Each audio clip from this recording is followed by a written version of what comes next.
My lords, ladies and gentlemen, before I discourse on the Gresham Geometry Professors, I beg your indulgence while I introduce myself. I was born in the parish of Halifax in Yorkshire in the year 1561. After receiving my education in Greek and Latin at a grammar school in the country, I was sent to St John's College in Cambridge University in 1577 and admitted as scholar 2 years after. In the year 1581, I took the degree of Bachelor of Arts, that of Master after 4 years, and was chosen a Fellow of the College in 1588. My chief study was the mathematics, in which I excelled, and I was made examiner and lecturer in that faculty. In this presentation, I shall outline the history of the Gresham Professors of Geometry from the earliest, myself, to Robert Hooke, possibly the most distinguished among them. All these professors are well documented in John Ward's Lives of the Professors of Gresham College, published in 1740.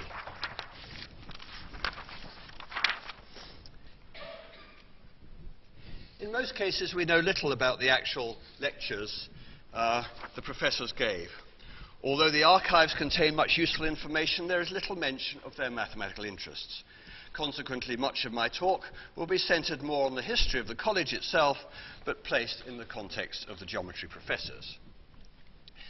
For the college's history, I've relied on several sources, especially Ward's book, mentioned earlier, and the brief history by Richard Charters and David Vermont, produced for the college's 400th anniversary in 1997.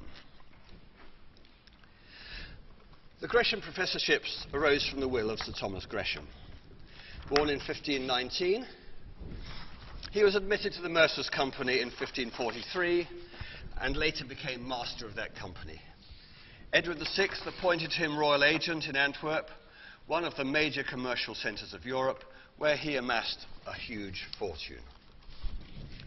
And impressed by the Antwerp Bourse, Gresham offered to pay for a similar exchange in London if the city corporation would provide the site.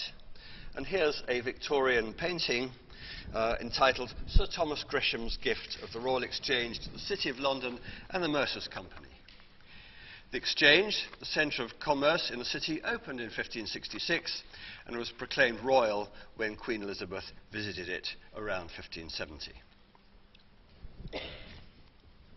In 1575, Sir Thomas made a will giving half of the Royal Exchange and all the pawns and shops therein to the mayor and citizens of London, and the other half to the Mercers' Company. And these groups were to provide £50 per year for each of 7 professors to give free public lectures in the college reading hall in divinity, astronomy, music and geometry, all to be nominated by the corporation, and law, physics and rhetoric to be nominated by the Mercers' Company, within his dwelling house in Bishopsgate Street. We were required to remain unmarried, and a suite of apartments was provided for each of us. These 7 Gresham Professorships exist to this day, and a new one, a Chair of Commerce, was added in 1985. Sir Thomas Gresham died in 1579, but his wife survived him for a further 17 years. So it was not until 1596 that the corporation and the Mercers' Company came into possession of the Royal Exchange and Gresham's house, which became known as Gresham College. As the Ballad of Gresham College later described it, "If to be rich and to be learned be every nation's chiefest glory, how much are English men concerned, Gresham, to celebrate thy story, who built the Exchange to enrich the city, and a college founded for the witty." From the beginning, Gresham College encouraged the practical sciences of navigation, trade, commerce, manufacturing and medicine, rather than the Aristotelian studies still pursued at the ancient universities. "Thy college, Gresham, shall hereafter be the whole world's university. Oxford and Cambridge are our laughter, their learning is but pedantry. These new collegiates do assure us Aristotle's an ass to Epicurus."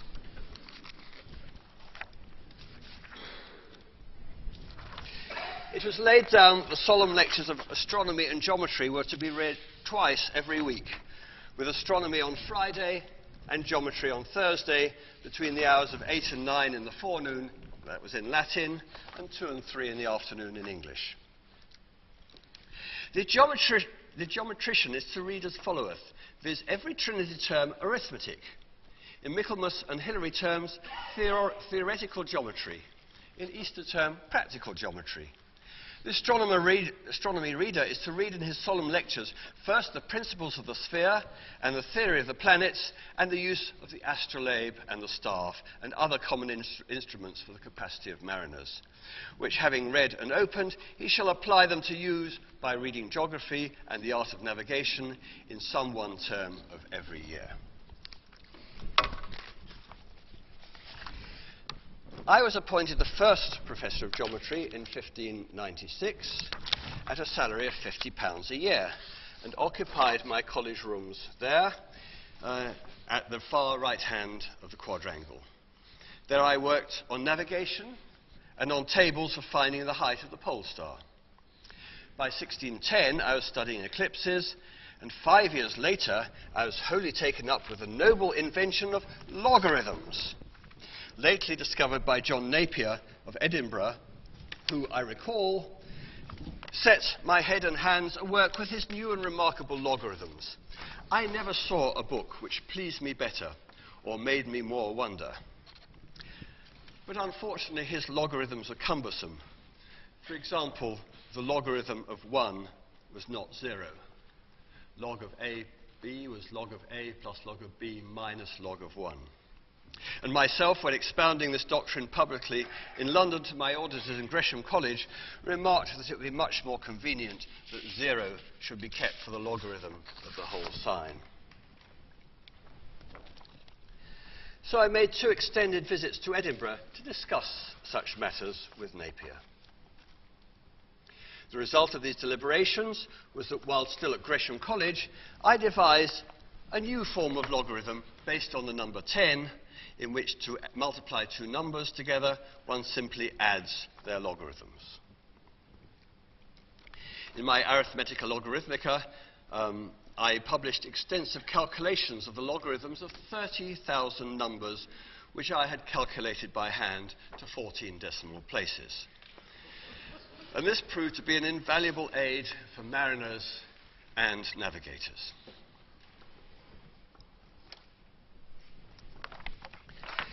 In 1619, Sir Henry Savile, warden of Merton College in Oxford University, founded professorships in geometry and astronomy in Oxford. They were designed for persons of character and repute from any part of Christendom, well skilled in mathematics and 26 years of age. Sir Henry offered the former to myself, which I accepted, and I became his first professor of geometry. Sir Henry had himself for some time discharged that province and read 13 lectures upon the first 8 propositions of Euclid's Elements, before surrendering the chair to me, saying, "I hand on the lamp to my successor, a most learned man, who will lead you into the inmost mysteries of geometry." The week following, I began my lectures with the 9th proposition of Euclid, where Sir Henry had left off. However, I continued to hold my professorship at Gresham College until July 1620, before resigning it.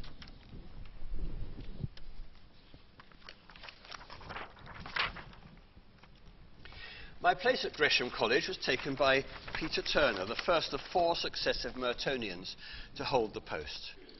Turner had been Fellow of Merton since 1607 and was described by the antiquary Anthony Wood as a most excellent Latinist and Grecian, well skilled in Hebrew and Arabic, a thorough-paced mathematician, a most curious critic, a politician, statesman, and whatnot. Unfortunately, he was severely self-critical about his work and destroyed nearly all that he wrote. Meanwhile, Edmund Gunter, who had failed to get the Oxford chair awarded to me, became Gresham Professor of Astronomy, and Gunter was famous for his measuring instruments, such as Gunter's quadrant and the Gunter sector. In January 1631, after my greatly exaggerated demise, as you can see I'm still here, Peter Turner was appointed civilian professor in Oxford in my place. At the outbreak of civil war, he enlisted with the Royalists and was captured in a skirmish near Stow-in-the-Wold and imprisoned for over a year in Northampton jail. In 1648, he was ousted from his Oxford post by the parliamentary visitors and died a few years after.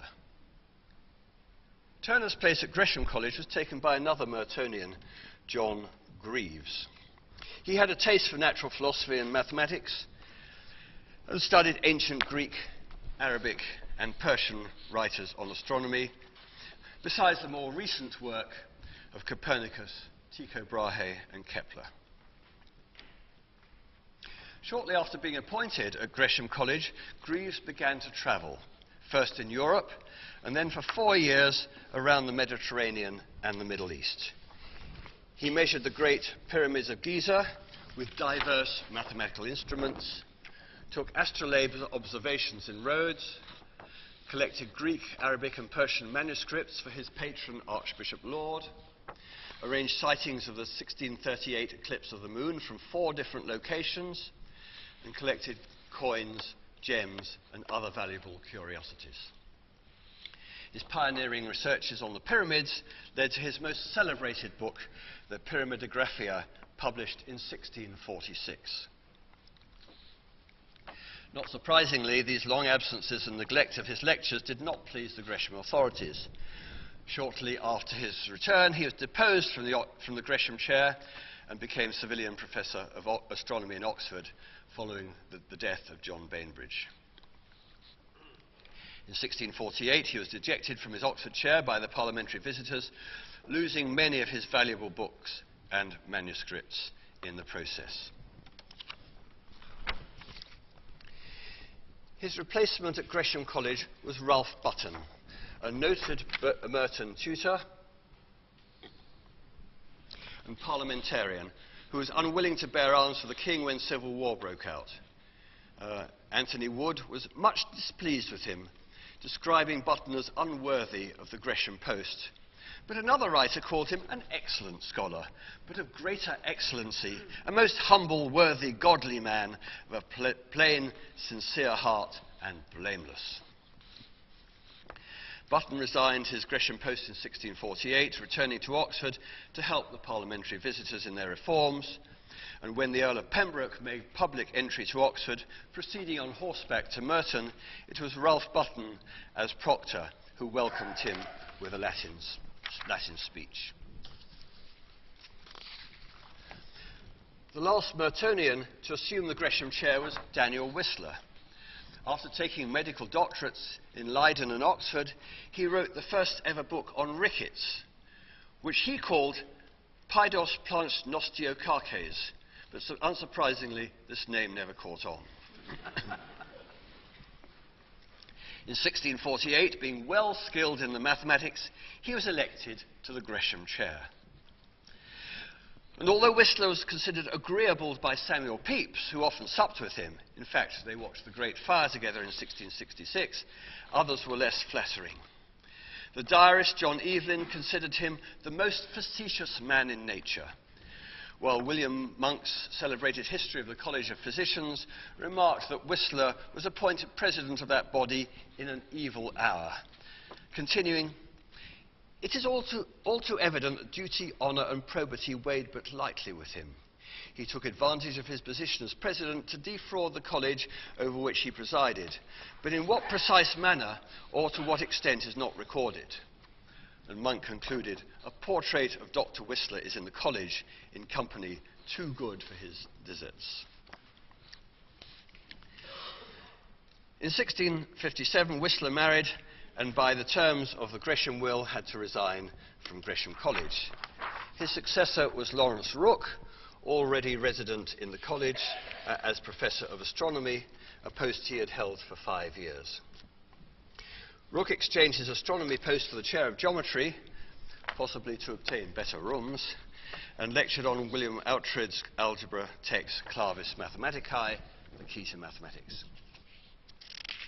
Rook's Gresham colleague Walter Pope describes him as the greatest man in England for solid learning, and although being of a melancholy temper and aspect, his eyes sunk, of a hoarse voice and much subject to the scurvy, he was profoundly skilled in all sorts of learning, not excepting botanics and music, and the abstrusest points of divinity, though astronomy was his favourite study.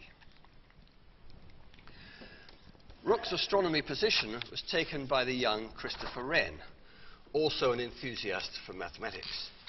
In his inaugural lecture at Gresham College, Wren generously praised me, describing the useful invention of logarithms as wholly a British art which at Gresham College received great additions, and observing that London was particularly favoured with so general a relish of mathematics and a liberal philosophia in such measure as is hardly to be found in the academies themselves.